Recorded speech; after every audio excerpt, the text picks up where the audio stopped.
2018 সালের একটি আগ্নেয়াস্ত্র মামলায় দোষী সাব্যস্ত হয়েছেন মার্কিন প্রেসিডেন্ট জো বাইডেনের ছেলে হান্টার বাইডেন।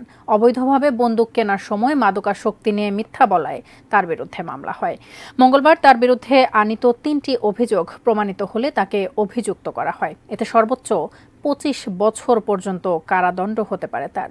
তবে প্রশ্ন হচ্ছে, ছেলে দোষী প্রমাণিত হওয়ায় বাইডেনের ভোটের মাঠে কি প্রভাব ফেলবে? কি বলছেন বিশেষজ্ঞরা? জানাচ্ছেন এসআই রাজ।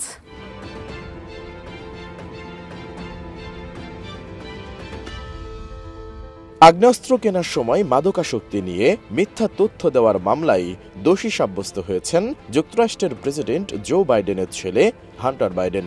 12 সদস্যের জুরি বোর্ডের ফেডারেল আদালত হান্টারের বিরুদ্ধে আনা 3টি অভিযোগেই তাকে দোষী সাব্যস্ত করেছেন।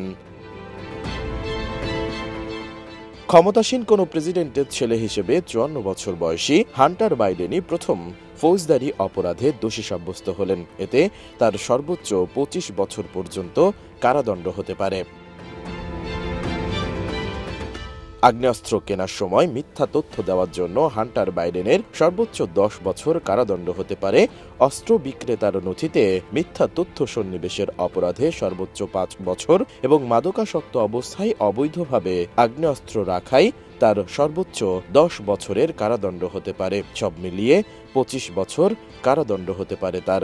তবে বিশেষজ্ঞরা বলছেন, প্রথমবার এই অপরাধে দোষী সাব্যস্ত হওয়ায় হান্টারের সাজা বেশি হওয়ার সম্ভাবনা কম। যুক্তরাষ্ট্রের আইন অনুযায়ী দেশটির নাগরিকদের অস্ত্র কেনার অধিকার রয়েছে, কিন্তু অস্ত্র কেনার সময় একজন ব্যক্তিকে অবশ্যই আবেদনপত্রে এটা উল্লেখ করতে হবে যে তিনি মাদকে আসক্ত কিনা।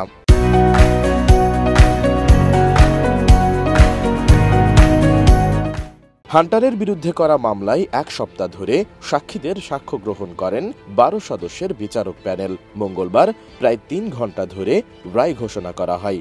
তবে কবে নাগাদ হান্টার বাইডেনের সাজা ঘোষণা হতে পারে সে বিষয়ে এখনও সুনির্দিষ্ট তারিখ ঘোষণা করেনি আদালত। রায় ঘোষণার পর একজন বিচারক বলেছেন, সাধারণত 120 দিনের মধ্যে সাজা ঘোষণা করা হয়ে থাকে। এদিকে আদালতের রায় ঘোষণার পর একটি বিবৃতি দেন যুক্তরাষ্ট্রের প্রেসিডেন্ট জো বাইডেন। সেখানে তিনি লেখেন, মামলায় তার ছেলেকে যে রায় ও সাজা দেওয়া হয় তা তিনি মেনে নেবেন। বিচারিক প্রক্রিয়ার প্রতি তার শ্রদ্ধা অবিচল থাকবে। হান্টার এই রায়ের বিরুদ্ধে আপিল করার কথা বিবেচনা করছেন বলেও জানান তিনি। অন্যদিকে হান্টার বাইডেনের ফৌজদারি অপরাধে দোষী সাব্যস্ত হওয়ার এই রায় আগামী নভেম্বরে অনুষ্ঠিত মার্কিন প্রেসিডেন্ট নির্বাচনে তার বাবা জো বাইডেনের প্রতিপক্ষদের প্রচারণার বড় হাতিয়ার হয়ে উঠবে। রিপাবলিকান নেতা ডোনাল্ড ট্রাম্পও সম্প্রতি ফৌজদারি মামলায় দোষী সাব্যস্ত হয়েছেন। আগামী 11 জুলাই তার বিরুদ্ধে সাজা ঘোষণা করবেন আদালত। নির্বাচনের মাঠে ট্রাম্পের বিরুদ্ধে আদালতের রায়কে ডেমোক্র্যাট শিবির কাজে লাগাতে চাইলে প্রতিপক্ষ শিবিরও পাল্টাই হান্টার বাইডেনের প্রসঙ্গ নিয়ে আসার সুযোগ পাবে। তাছাড়া ছেলের সাজা ঘোষণা হলে তা বাইডেনের মনোযোগ নির্বাচন থেকে অন্যদিকে সরিয়ে নিতে পারে। এসআই রাজ, এটিএন নিউজ।